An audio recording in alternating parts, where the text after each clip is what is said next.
The news hit the internet like a cold tidal wave, a sudden, terrifying gut punch to a fanbase still healing from the wounds of the past. It started with a single grainy photo posted by a private celebrity news account. A nondescript black van, its back doors ajar, parked discreetly at the emergency entrance of a private hospital in Beijing. The accompanying text was a whisper of dread: emergency. Unnamed celebrity. Arrived in an unmarked vehicle. The online world, a place of both fierce love and vicious speculation, knew instantly who it was. The van, the driver, the entire clandestine operation, it all pointed to one person. It was Xiao Zhan. The collective fear was a physical presence, made more terrifying by their recent history. Just months ago, the world had been on edge over WangYibo's secret health scare. The fans' greatest fear was now a devastating theory spreading like wildfire. The emotional and physical toll of nursing Yibo back to health, the sleepless nights, the quiet fear, it had all finally broken Zhan. His body, they reasoned, had given out from the sheer weight of carrying a love so deep. The headlines, ever hungry for a tragedy, screamed, "The fans' fear.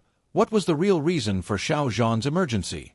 Did his love for Yibo put his life at risk?" WangYibo, in the middle of a film shoot, heard the news in the most horrifying way possible. His manager's face, usually a mask of professional calm, was pale with panic. "Yibo, it's Zhan. He's been rushed to the hospital."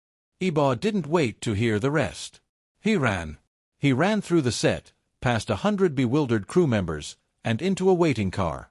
The drive to the hospital was a silent, agonizing eternity. His mind was a maelstrom of fear and a crushing, debilitating guilt. The fans' whispers felt like a truth bomb detonating in his soul. Had he done this to Zhan? Had his own silent illness, his own personal war, cost the man he loved his health? He had promised to protect him, to be his strength, but in his own moment of weakness, he had apparently become Zhan's greatest threat. The hospital was a fortress of quiet efficiency. Yibo was not allowed to go in at first. He stood outside the room, his heart hammering against his ribs, watching through a small glass pane. He saw Zhan lying on a bed, his face pale and his breathing shallow. He was surrounded by doctors and nurses, their faces grim, their movements quick and precise. The sight was a living nightmare, a terrifying mirror image of his own recent past. He wanted to go in, to hold Zhan's hand, to tell him he was sorry, to promise he would make it right. But all he could do was stand there, a helpless, silent statue of remorse. After what felt like an eternity, the doctors finally let him in. He walked to the bed, his feet heavy with guilt, and sat down in a chair, his hand tentatively reaching for Zhan's. His skin was cold, his body a silent, terrifying line of pain. Yibo couldn't speak. He just sat there, holding Zhan's hand, the quiet beeping of the heart monitor the only sound. A doctor came in, a serious man with kind eyes, and looked at him. "He'll be okay," he said, his voice gentle. "We've stabilized him." What happened?"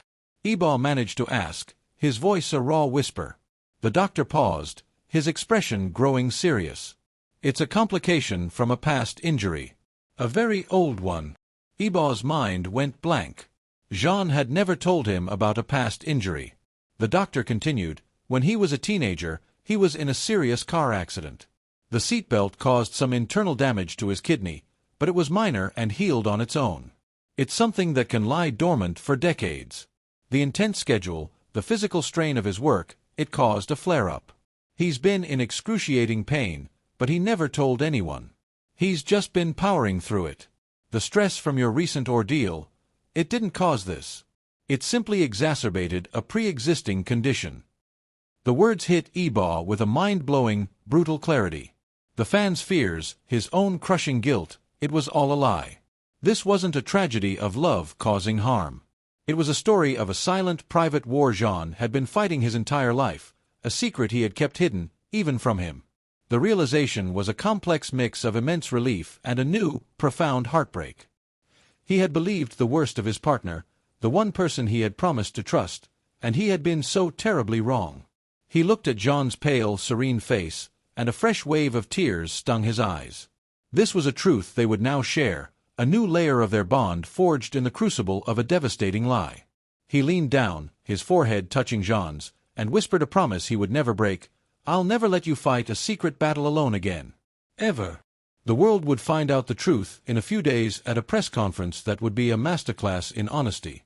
But in that sterile hospital room, a mind-blowing secret war had been fought and won, not with a public statement, but with a quiet, profound moment between two people who now understood that their love was not just their strength, but their sanctuary from the world's chaos.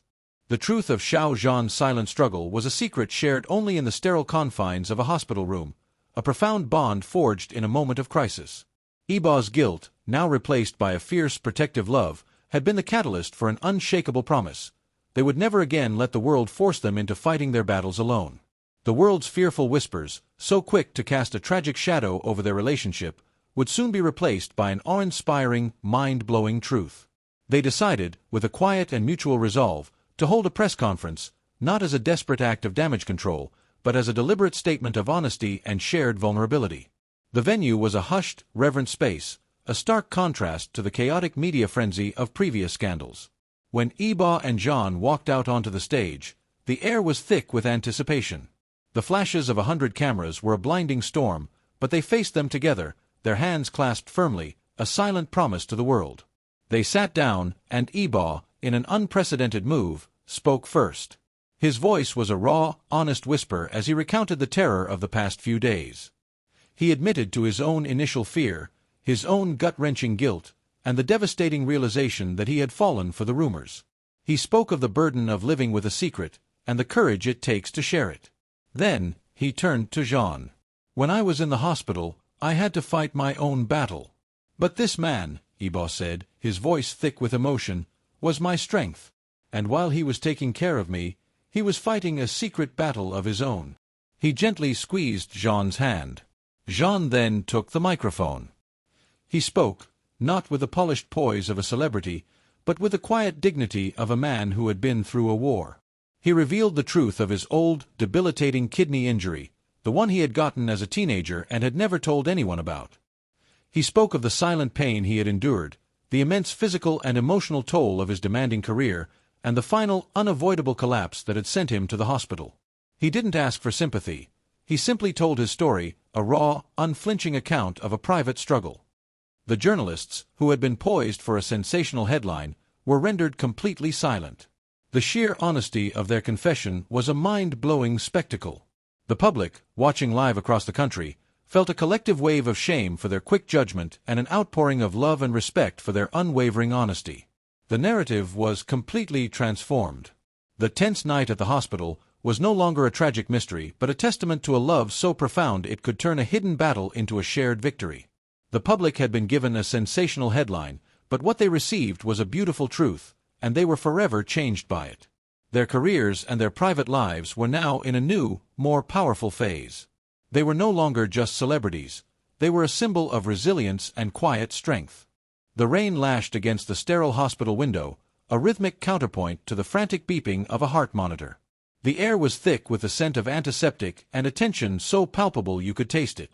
Xiao Zhan sat hunched in a hard plastic chair, his face pale and drawn, the glow of his phone illuminating a stream of frantic messages from worried friends and staff.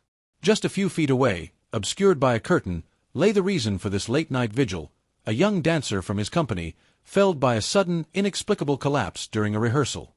Suddenly, the door to the ward hissed open. Xiao Zhan's head snapped up. It wasn't the doctor he was expecting. It was WangYibo, his face a mask of controlled panic, rain-soaked hair clinging to his forehead. He held a large, crumpled paper bag that smelled faintly of fried chicken. Yibo's eyes, usually so stoic, darted around the room until they landed on Xiao Zhan. He didn't say a word, just walked over and handed him the bag. "Eat." Yibo's voice was a low command, barely a whisper. "You haven't eaten all day." Xiao Zhan stared at the bag, then at Yibo, a silent question passing between them. Their last public interaction had been months ago, a carefully choreographed, distant wave at an award ceremony. The unspoken estrangement had been a heavy shroud over their shared history, one the public endlessly theorized about. What was Yibo doing here, now, in the dead of night, at this specific hospital? The coincidence felt too big, too intentional. Just as Xiao Zhan was about to speak, a nurse bustled in. "Mr. Wang, the doctor is ready for you now." Both Xiao Zhan and Yibo froze. The nurse seemed oblivious to their shared shock, her attention fixed on Yibo. WangYibo's facade of calm shattered for a split second, a flicker of raw vulnerability in his eyes. He quickly composed himself, gave Xiao Zhan one last look, and followed the nurse out of the room, leaving the tantalizing mystery in his wake. The hours that followed were a blur of hushed conversations with the dancer's family and the medical team. The diagnosis was baffling, a rare, stress-induced arrhythmia that was almost impossible to predict. Xiao Zhan found himself replaying the scene with Yibo over and over. Was he here for a family member? A friend? Or was there something else at play, something that tied their two separate, isolated lives together on this one chaotic night? The answer came from an unlikely source. As he was leaving the hospital in the pre-dawn light, a familiar figure appeared from the shadows near the entrance. It was Yibo's manager, a man Xiao Zhan had known for years. He looked haggard, a nervous energy radiating from him. "Xiao Zhan," the manager said, his voice low and urgent. "You have to understand, what happened tonight. It wasn't a coincidence. Yibo, he's been tracking the new cases of this condition. He's been terrified something like this would happen." "What are you talking about?" Xiao Zhan demanded, his heart pounding. "Tracking what?" The manager sighed, running a hand through his hair. "It's a side effect. From a supplement. A new kind of energy booster that's been making the rounds backstage. Everyone's been taking it. Dancers, singers, actors. WangYibo was one of the first to get his hands on it. He almost had a serious scare a few weeks ago. His doctor told him it was a miracle he didn't collapse. He's been quietly trying to warn everyone he can, but..." The pieces of the puzzle clicked into place. WangYibo's secretive hospital trip, his unannounced appearance, the look of terror in his eyes, the almost too specific bag of food, it wasn't just about offering comfort. It was a desperate act, a silent warning, a plea for him to eat real food, not rely on the same potentially fatal boosters. Yibo's trip wasn't connected to his, it was the same trip. He was here because he knew. Xiao Zhan's mind reeled. He knew about the supplement, had even taken it a few times himself, but dismissed the minor side effects as normal fatigue. The realization was a gut punch. WangYibo, the person he had been publicly distant from for months, had been silently watching over him and his people, working behind the scenes to prevent a disaster. Later that week, after the dancer was stable and a public warning had been issued about the dangerous supplement, Xiao Zhan received a call. It was WangYibo. The conversation was hesitant at first, filled with the awkwardness of months of silence. But then, Yibo's voice softened. I had to make sure you were okay," he said, his voice so quiet it was barely audible. "I was worried that you, of all people, might be taking that stuff. I couldn't risk it." The tension that had defined their relationship for so long began to dissolve. The shared experience in the hospital, the terrifying secret that WangYibo had carried alone, became a bridge. It wasn't about public appearances or fan speculation anymore. It was about something far more real and profound, a bond of mutual concern and a shared history that had never truly broken. The hospital trip, once a subject of wild speculation, became the quiet, unwritten chapter that finally brought them back together, a clandestine alliance forged in the rain and sterile halls of a place where a silent act of care had spoken louder than any public declaration ever could.